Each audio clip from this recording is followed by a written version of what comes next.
He's taking pictures. Okay, that's great. This leads to a little foyer, and then there's a door that goes outside. It's just a little covered porch. Mr. Hackley used this door a lot. He'd walk out down the sidewalk and over to his mill quite easily, 2 or 3 blocks away. Of course, obviously none of the mills are standing anymore, probably. Or not. Now it's like nothing was even able to be preserved on that. By 1905, most of it was all gone. Okay, here we go. We got the downstairs bedroom.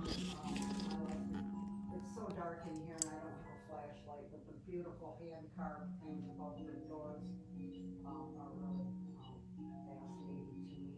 This is almost like you wake up like you're sleeping in someone's like a Bedouin tent. Just imagine waking up and seeing this Moorish ceiling. And then over here we have a little grouse that looks like up over here. And then if you look up over here, you'll see what the stenciling look like. Okay. That's how they would get the idea of what colors to use and everything.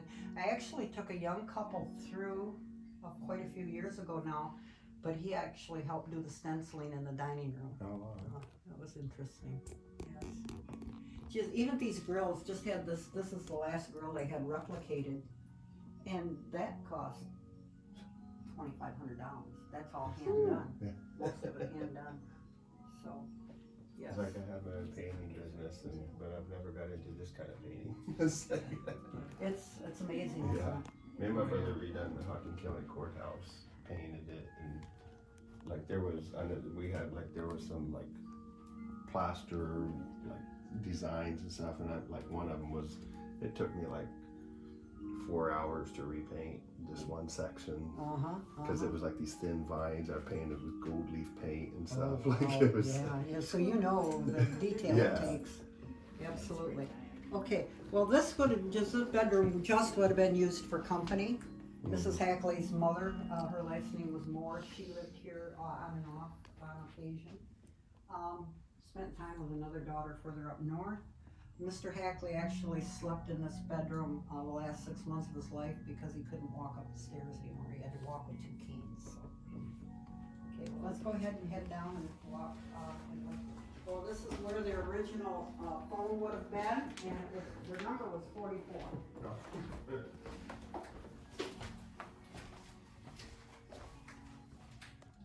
Okay, here we have the dining room. A lot of things in here that belong to the Hackleys. The silver on the table belonged to the Hackleys. That was actually sold in the yard sale, and it came back to us, and it was authenticated.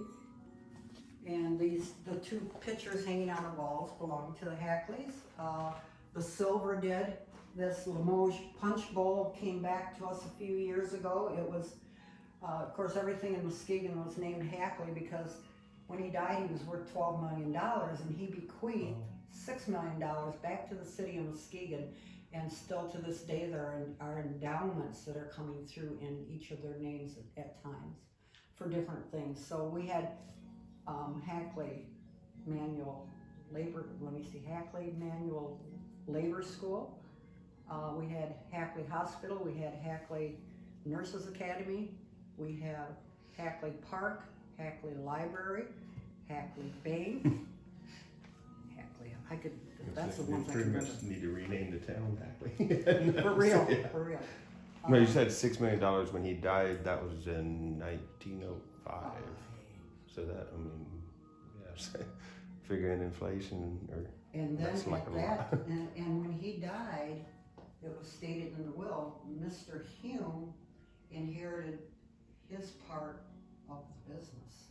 So then Mr. Hume, though he was wealthy, he then became really wealthy because and the heirs got stuff too, obviously. So everything in here, of course, is hand carved. You look over all the windows, you can see all the different things, everything pertaining to food. You come over here, we got some little cherubs under here. We've got some different kind of vegetables here. We even have a cake for. And then if you look at this wall, you can see what this looked like before restoration. And even the fireplace is all about, it's all about hunting. It's hunting dogs. It's, Yeah. See you all got the your fowl carvings. in there. You've got your stag. So, It's big. Wow. It's like over 300 Okay. million. 300 million. Yeah. Wow. Equivalent today. wow. That's incredible. Those Google machines, I'm telling you. So I'm guessing that's a food warming. All right, this is very interesting. In the pictures they were showing, oh, we got people coming through already. We're gonna have to scurry. There's pictures of the dining room because they took pictures for insurance purposes. There's one of these warmers because it's set, you know, on the radiator. grate there. They found this on eBay and bought it off of eBay. It's exact Wow. replica, the same company, the same everything as the original. That's awesome. And then you notice these are all hand carved. Mm-hmm. Four Seasons. You've got all of this, of course, hand carved. We've got a little knife and fork here. And when you're saying objects came back to the house, that was just families that knew they required something and knew about the renovation. And family members that something got brought back from out west because both the adopted son and the adopted daughter both moved out west. I'll tell that story a little bit later. But of course, we've got the kitchen here. We've got the dumbwaiter here that was for coal, for the fire, for the wood-fired stove. And over here we've got a dumbwaiter that went from the basement all the way up to the third floor. So. And this house did not have electricity till after the Hackleys died. Then Erie put in electricity. So.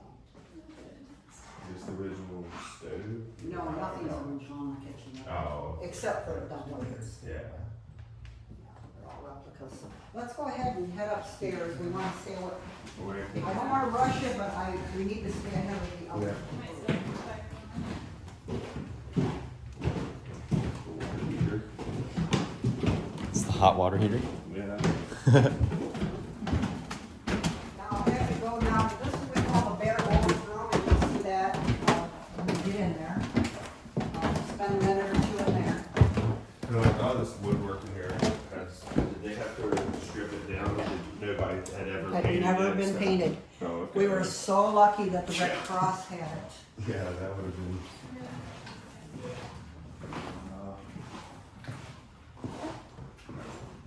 This would have been one of the servants' rooms at one time. The Red Cross used it as their break room. You can see the 1950s wallpaper up in here. This tapestry is actually something that Erie put up when she moved in here. It was in the hallway downstairs.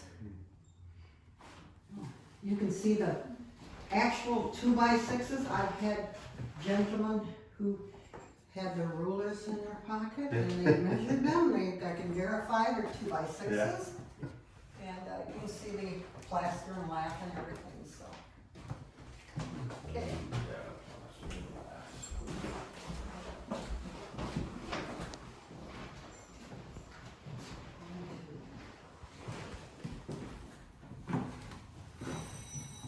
Yeah, they're coming in. They're coming in. Okay, this was, Jenny Huron's room. She came to live with them shortly after they moved in here, and she was here until after they died, and then she got married and had a family and moved on. Back then, it was mostly Scandinavian, young state Scandinavian girls that would come over and they would do domestic work for families. And I'm sure that's what she was. And then once they got married, they no longer worked because they, you know, raised their children and everything. So this was her room. So she and Taylor Bullis were the only really two continuous help all the time. They had a lot of day help, I'm sure, that helped with laundry and cooking and things like that. But as far as I know, they were the only two to live in. Are these how the floors would have been finished too? Probably in this area they would have had rugs. In the next area here, we know there was carpet, but we don't know what kind it was or anything. So, and it costs a lot of money. So repairs like to the outside, just like one window they had, over in the Hume house, I'll show you that, they had to have it, the stained glass window redone, little $5,000. So, you know, nothing comes cheap, an old house. I had to do that in the church in southeastern Ohio. Redid painting and that, and fix the stained glass window. I had to estimate, and it was like $2,500 to fix it. I done it for like $1,200 or something like that, and it's down by the hour. And it was like, Yeah, it I was know. interesting. But when you own a house like this, you have to, you know, go out and get bids, you have to make sure you got top Yeah. quality people. Yeah. Anyway, the bathroom, the tile is original. They put it up because they were just beginning to learn about germs back then, and they felt that, you know, they could see the germs and keep it cleaner. That whole era, not just the Hackleys. The sink and the tub is original, and these are some of Charles Hackley's shaving equipment here. The shower is kind of fun because you could turn the top part off, and where the horseshoes is, there's little holes in that, and you could just get your body wet. Yeah, little pinholes like. Oh, yeah, Interesting. Curt Taking notes.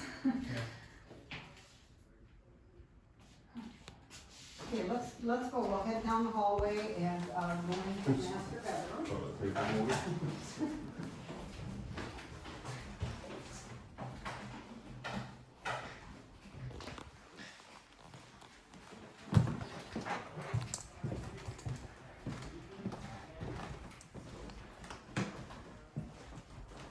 There's 3 things in here that belong to the Hackleys. One is their marriage license.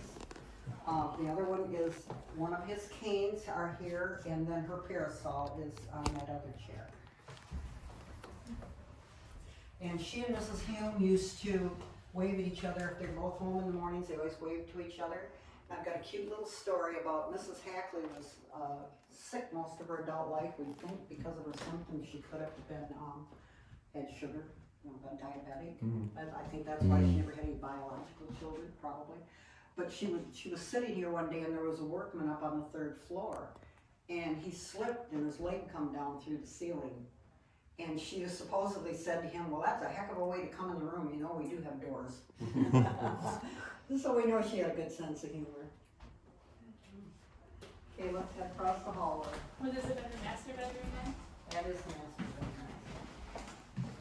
This would have been the second bedroom, but they never used it as a bedroom. It's a sitting room. You can walk around when you want.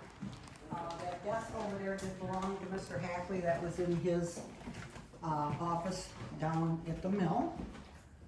We think that this bedroom was supposed to be for Erie, but she got married while the house was being built. So like I said, she never lived in the house until her parents died. So they just used it as a sitting room. And those drawers over there are all hand carved. You have to stick your fingers in those creatures' mouths to open those. That's all original over there. Like I said, I guess they would have had running water in the house, I guess then. Oh, yes, yes. Would have been like Fancy. a tank on this roof or something? Or how? You know, that's a darn good question. I don't know if they had, the 3rd floor doesn't have a lot, if they took it out. I don't know, the people I took before, like, she had like 3 questions that I've never been asked before, and now I've got one. Okay, I'm just thinking because, yeah, I mean, the fact that you got faucet here and if it was no electric, somehow that would have. It could have been just the Pressure. gravity. I mean, my grandma and grandpa lived in a farmhouse that was just gravity fed. They had Yeah, the tank cistern outside, up in the attic, and Yeah. Huh. And they had the old windmill, you know, Yeah. when you got low on water, you turn the windmill on. Okay. Which was better than the house I grew up in, because we had one picture pump up in that house in 1950. Okay, this would have been, the library / home office. You see all the hand carved drawers over there. Look for the little, learned monkey, he's right over there. He's in the drawer over close to the corner. He's got a little quill pen behind his ear and he's got little eyeglasses on. I always like to show him to people. Can you see him? Mm-mm. He's right there. He's between two drawers. Two drawers. You're looking, you're hot. You're hot. You're hot. No, keep looking. Oh, There he is. yeah. There you got it. Oh, I can see it now. He's my favorite. Oh, I like the Yeah. little dove too, but. And this is a painting of what their mill looks like, of course. And this is original to the house. It was, made for them. It's all bird's eye maple. And you see the Moorish design, the windows and everything in this too. So. Okay, let's go ahead and head in.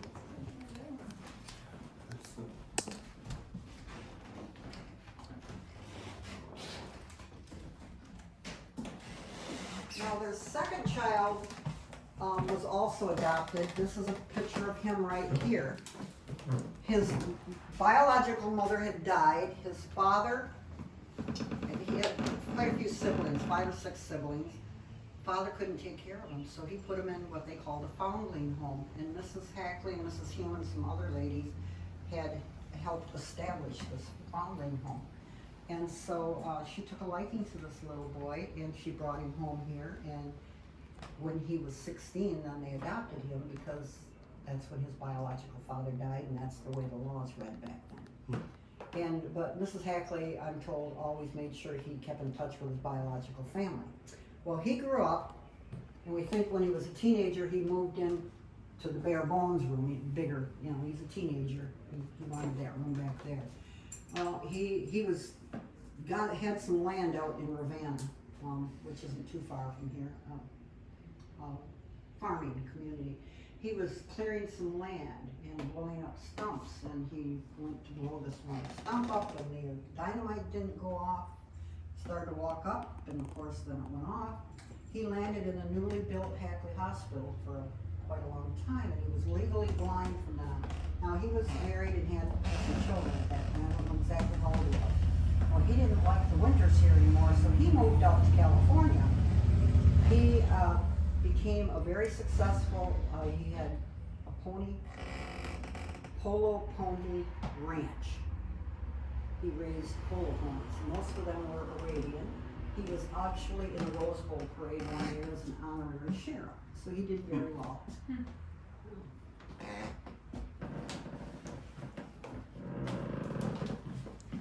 Own private balcony. And it's interesting because some of his siblings have come back against the one side of the Eries family because it was such a big difference in the ages. And through the generations, the one side didn't even know the other side existed. And this Russian samovar came from the Hackley Manual Training Center.